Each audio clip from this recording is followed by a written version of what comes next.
సర్వ సమస్త లోకాలకి అధిపతి అయిన అల్లాహ్, సృష్టికర్త అయిన అల్లాహ్, సర్వలోకాల పాలకుడు, సర్వలోకాల రక్షకుడు, అల్లాహ్ యొక్క దయ, అల్లాహ్ యొక్క కరుణ, అల్లాహ్ యొక్క జాలి, అల్లాహ్ యొక్క ప్రేమ, అల్లాహ్ యొక్క దయగుణాలు మన అందరిపై ఉండబట్టి మనమందరం కూడా ఒక పవిత్రమైన అల్లాహ్ ఇంటికి చేరుకునే యొక్క భాగ్యాన్ని అల్లాహు తాలా మనందరికీ ప్రసాదించారు.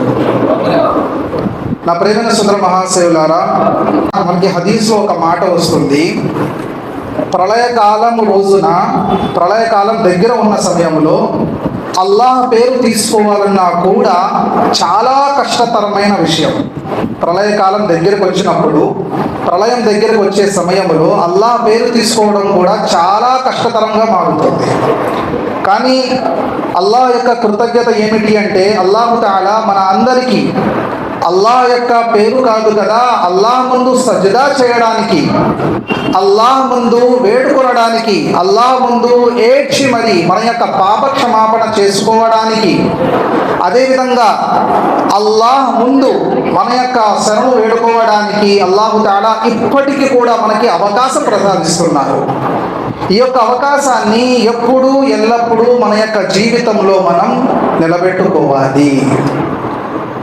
ఈ యొక్క మాట నేను ఎందుకు చెప్పానంటే, ఈరోజు మన ముందు మస్జిదే కరీమున్నిసా అండ్ మదర్సా ఏదైతే శంకుస్థాపన జరిగిందో, అల్హమ్దులిల్లా ఈ రోజుకి 2 సంవత్సరాలు పూర్తయ్యాయి.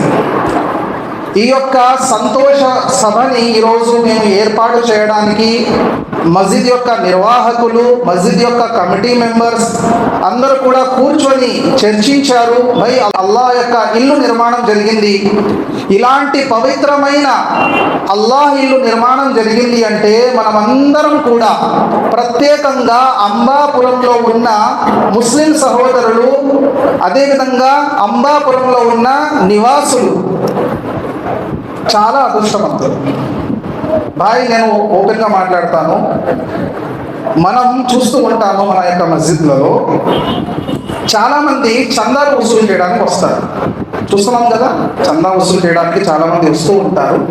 వాళ్ళలో చాలామంది ఈ యొక్క మాట తీసుకొని వస్తారు, భాయ్ మా యొక్క ఊరిలో మస్జిద్ లేదు, మా యొక్క ఊరిలో చాలా క్లిష్టమైన పరిస్థితులు ఉన్నాయి, మా యొక్క చాలా మంది ముస్లిం భాయిలు వేరే మతానికి వెళ్ళిపోతున్నారు. ఎందుకు అంటే అక్కడ ఆ ఊరిలో అల్లాహ్ యొక్క గొప్పతనం, ప్రవక్త గారి యొక్క విధి విధానాలు, అదేవిధంగా ధార్మిక పండితుల యొక్క ఆశీస్సులు మాపై లేని కారణంగా, మా ఊరిలో అల్లాహ్ యొక్క ఇల్లు లేని కారణంగా మా ఊరు మొత్తం కూడా శ్మశానం లాగా మారిపోతుంది. ఎందుకు అంటే హదీస్ గ్రంథంలో మనకి చాలా వివరంగా తెలియజేస్తున్నారు, ఎక్కడైతే అల్లాహ్ యొక్క గొప్పతనం, అల్లాహ్ యొక్క నామస్మరణ జరుగుతుందో ఆ యొక్క ప్రదేశం అల్లాహ్కి చాలా చాలా ఉన్నతమైన ప్రదేశం. ఆ యొక్క ప్రదేశంలో అల్లాహ్ యొక్క రహ్మత్లు కురుస్తూ ఉంటాయి. ఎక్కడైతే అల్లాహ్ యొక్క నామస్మరణ జరగదో, ఏ ప్రదేశంలో అయితే అల్లాహ్ యొక్క నామం తీసుకునే యొక్క భాగ్యం కలగదో ఆ యొక్క ప్రదేశం శ్మశానముతో సమానం అని చెప్పి మనకి హదీస్ గ్రంథంలో చాలా వివరంగా వస్తుంది. ఇంత పెద్ద మాట మనం ఒక్కసారి గమనించుకుంటే చాలా ఊర్లు ఇలా శ్మశానం లాగా మారిపోయాయి. ఎందుకంటే అక్కడ అల్లాహ్ ఇల్లు లేదు. అల్లాహ్ ఇల్లు లేకపోతే అల్లాహ్ ఆరాధన చేసేవారెవరు, అల్లాహ్ గురించి వేడుకునేవారెవరు, అల్లాహ్ గురించి తెలుసుకునేవారెవరు, ఇస్లాం అంటే ఏంటి, ఇస్లాం యొక్క మతాచారాలు ఏమిటి, ఇస్లాం యొక్క పద్ధతులు ఏమిటి, ఇస్లాం మనకి ఏమి బోధిస్తుంది, ఒక్కసారి మీరు గమనించండి.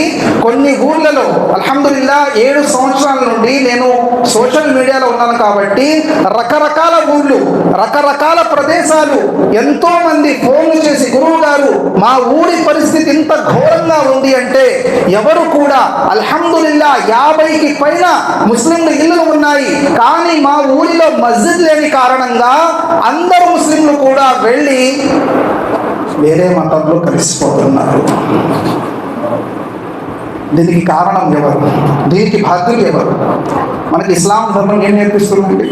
మనం ఏదైతే నేర్చుకున్నామో అది ఇతరులకి తెలపడం మన యొక్క బాధ్యత.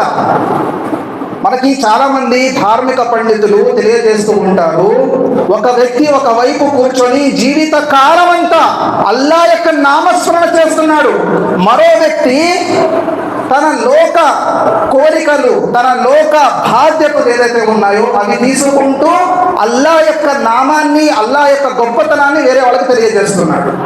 ఇప్పుడు నేను మీ మీదే వదిలేస్తున్నాను, వీళ్ళిద్దరిలో గొప్ప ఎవరు?